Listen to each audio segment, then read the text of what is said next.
네, 어벤져 전략회의 12월 1일 일요일 순서 진행하겠습니다. 2024년 이제 딱 한 달 남았습니다. 세월이 왜 이렇게 빠른지 모르겠어요. 빨라요. 그 나이가 들수록 이 세월이 더 빨리 빨리 지나간다는 게 느껴지죠. 저는 예. 또 실감이 나는 것 같습니다. 벌써 총선한 지가 엊그제 같은데 진짜 총선 패배하고 정말 여러분 절망감에 그날은 정말 이 마이크 앞에 서기가 너무너무 힘들고 어려웠었는데 벌써 그게 지나고 해서 벌써 12월입니다. 이제 내년이면 이제 2025년 그리고 그 후내년 2026년 6월이면 지방선거가 있고 그 2027년 3월이면 대선이 있습니다. 여러분도 참 세월이 이렇게 빠르게 가시는지 좀 날 느껴지지 않으시죠? 더군다나 참 올해는 참 많은 일들이 벌어진 것 같습니다. 저희 어벤져스도 보면 정말 이 어려움들이 꽤 많았습니다. 사실 이 총선 패배 이후에 또 윤석열 대통령과 한동훈 대표 간의 갈등 뭐 그런 게 있었고 또 총선에 대한 이 책임, 총선 왜 실패했느냐에 대한 어떤 원인을 두고서 사실 저희가 이제 그동안 쭉 분석을 해왔습니다만은 지난 총선 과정에서 여러 가지 용산 대통령실의 어떤 일방적인 독주라든지 어떤 사안들을 제대로 해결하지 못한 문제들 뭐 그런 것 때문에 꽤 갈등이 있었고 뭐 저희들 같은 경우는 그렇게 평가를 했다가 또 뭐 배신자 이야기도 듣기도 하고 참 지난한 어려웠습니다. 그리고 또 많은 분들께서 저희 또 이렇게 구독자에서 또 탈퇴를 하셨고 그러다가 저희가 뭐 이게 또 새로 들어오신 분도 있고 왔다 갔다 하다가 이제 좀 이제 상황이 좀 다시 이 반전이 되긴 했습니다만은 참 이 2024년 이 그 4월 총선부터 지금까지는 정말 이 힘겨루기 또 심적 고통이 굉장히 아마 심했습니다. 우리 지호님도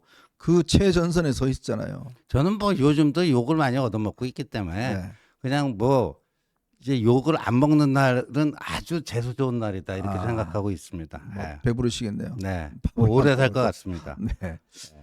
요즘 보니까 저희 둘에 대해서 많은 비판하는 분들도 계시더라고요. 그래서 뭐 저한테도 뭐 등기 우편으로 보내신 분도 있고 뭐 이렇게 하신데 뭐 다 어떤 참 그동안 좋아해 주셨던 그런 충정 뭐 이해는 됩니다만은 근데 이제 어떤 이 상황에 대한 파악을 이 극단적으로 이제 다른 어떤 뭐 고 XXC 뭐 이런 이봉모 씨라든지 뭐 이런 유튜버 같은 경우는 극단적으로 뭐 이 그런 이야기도 하지 않습니까? 뭐 한동훈보다 차라리 이재명이 낫다라든지 최근에 심평 교수가 그 이야기도 했죠. 이재명은 신의를 지키는 사람인데 한동훈은 아니다.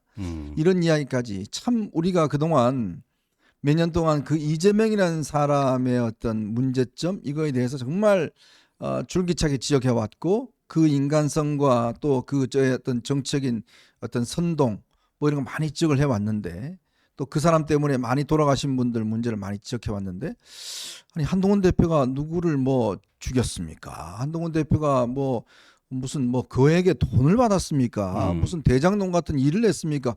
법카를 함부로 썼습니까? 그 심평 변호사는요 오늘 제가 페이스북 글을 올렸어요. 그래서 뭐 여러 군데 좀 보도를 했던데 뭐냐면은 이제 일 개인이 아니고 이 심평 변호사의 특징이 어디 나타나서 한마디 그 발설을 할 때 보면 항상 대통령 팔잖아요. 많이 팔았죠. 예, 네. 대통령 항상 대통령 팔고 다니고 그리고 금년 제가 찾아보니까요 7월 17일 재헌절 때요 SBS 그 김태현의 라디오에 나가서 예, 진중권만 총선 직후에 그 여사님 전화를 받은 게 아니라 자기도 받았다. 그렇죠. 자기도 받았다 하면서 그 여사님과의 그 통화 내역을 아주 소상하게 밝혔죠. 네. 명품백 관련해 갖고 자기가 사과하셔야 된다 단호하게 얘기했더니 여사님께서 최재형 씨와 나눈 그거를 보여주더라. 그래서 자기가 보고 봤더니 이건 사과할 일이 아니다. 그래서 사과하시면 안 된다. 하고 또 이렇게 얘기해서 뭘 했다는 둥. 그러더니 최근에는 뭐 그 4월 29일이었죠. 이재명과의 그 대통령 그 회동. 거기서 또 중간 역할을 또 뭐 세게 한 것처럼 이렇게 얘기하고요. 그렇죠. 그런데 이제 한동훈 사퇴해야 된다 이 얘기 아닙니까? 네. 한동훈 사퇴해야 된다.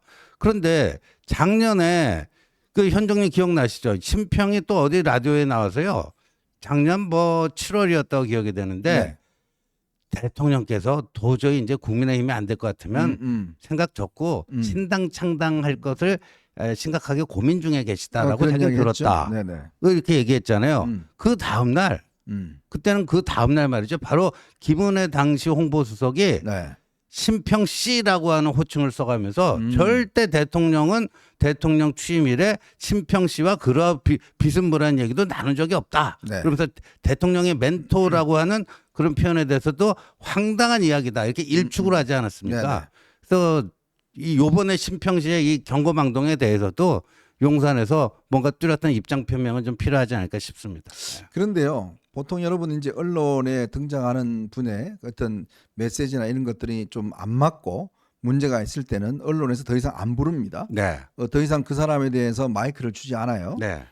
근데 참 희한한 게 저는 이 심평 씨라는 분이 계속적으로 마이크를 가져가요. 아, 마이크를. 근데 그러니까요. 아주 그런데 매일 이렇게 논란이 있는 이야기를 합니다. 네.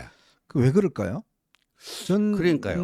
그 부분에 대해서는 글쎄 저도 방송 경험이 이제 한 10년 돼가고 뭐 그 내부 사정들을 좀 잘 아는 편인데 보통 이런 식의 튀는 발언이나 대통령실하고 맞지 않는 이야기를 하게 될 경우에는 언론에서 부르지 않습니다. 마이크를 주지 않아요. 안 불러요. 예. 근데 왜 지속적으로 심평이라는 사람에게 일부 언론에서 마이크를 쥐어줄까?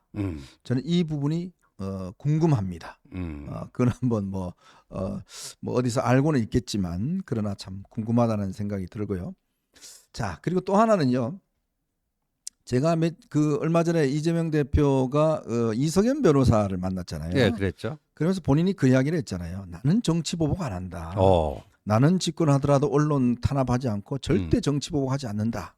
이렇게 이야기를 했어요. 그래서 막 역시 이재명은 통 큰 사람이고 정치 보복 안 한대 이랬는데 그래서 이게 쭉 발언을 찾아봤더니 예전에 이재명 대표가 이렇게 이야기를 했어요. 정치 보복 대놓고 하는 사람이 없느냐? 조용히 은밀하게 해야 되는 거지. 그것도 공개 연설에서 마이크 잡고 했어요. 조용히 은밀하게 해야지 무슨 정치 보복을 대놓고 안 한다고 안 하느냐? 그 이야기를 했고요.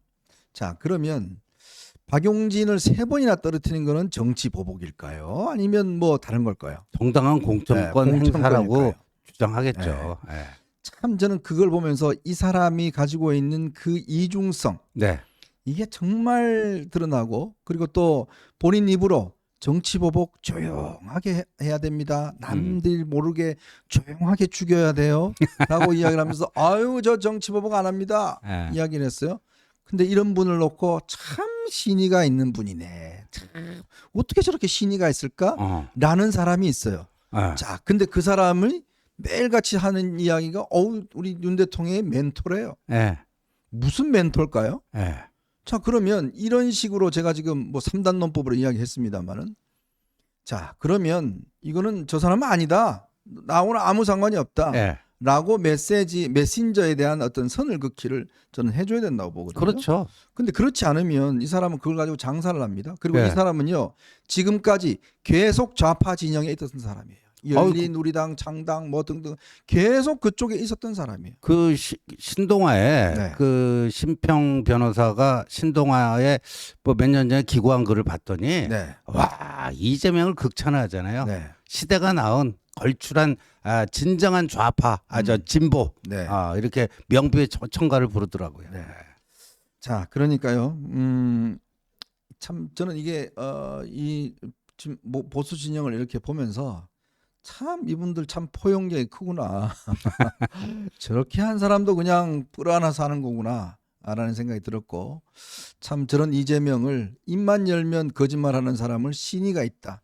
라고 하는 참 그 사람 보는 눈. 참 우리 일반 분들보다 훨씬 더 참 문제가 있는 그런 분들이 이렇게 마이크를 쥐고 있으니 참 기가 막히다는 생각이 듭니다. 자, 오늘 일요일입니다. 이제 12월 첫날을 시작하는 날이고요. 정말 이제 올해를 마무리해야 되는 이제 그런 시점인데 참 마무리가 잘 안 되는 것 같습니다. 여전히 참 시위는 계속되고 있고 국회는 개판이고 뭐 또 이 내부는 또 내부 싸움을 하고 있고 그래서 오늘 요 부분들 한 번씩 하나씩 짚어보겠습니다. 우선요. 어제 시위가 있었습니다. 민주당이 참여해서 뭐 점점 인원수는 떨어지고 있는데 어제 김민석이 민주당 대표로 올라가서 이렇게 이야기했습니다. 6개월 내에 승부를 보자고 했는데 왜 6개월일까요? 왜 6개월 내에 승부를 보자고 할까? 그 궁금한 이유를 좀 풀어드리도록 하겠습니다. 그리고요. 지금 예산안을 처음으로 야당 단독으로 통과해서 내일 국회에 원래 12월 2일이 국회법이 정해진 이 예산 처리 시한입니다. 통과를 하겠다는 건데 오늘 이재명이 갑자기 또 TK를 가더니 그거 뭐 협상할 수 있다. 증액안을 내오면 협상하겠다. 또 말을 바꿉니다. 아이고 하루 만에 저렇게 말을 바꿔요. 어제는 뭐 절대 통과시키고 그랬다가 자, 요 이야기와 함께 지금 김건희 여사 특검법 관련된 문제 그리고 명태균 수사 그리고 지금 조금 전 또 단독 뉴스로 나온 게 당시에 이 명태균을 김건희 여사가 만나기 전에 조은희 의원과 그다음에 이 함성득 지금 경기정치전문대학원 교수, 대학 원장 이 두 사람이 면접을 봤다. 뭐 이런 면접이요? 네, 와. 이런 이야기도 나오고 있습니다. 자, 그 이야기 한번 전달해 드리도록 하겠습니다. 자, 여러분 보시면서요 구독과 좋아요 알림 꼭 부탁드리고 또 많은 응원 부탁드리도록 하겠습니다.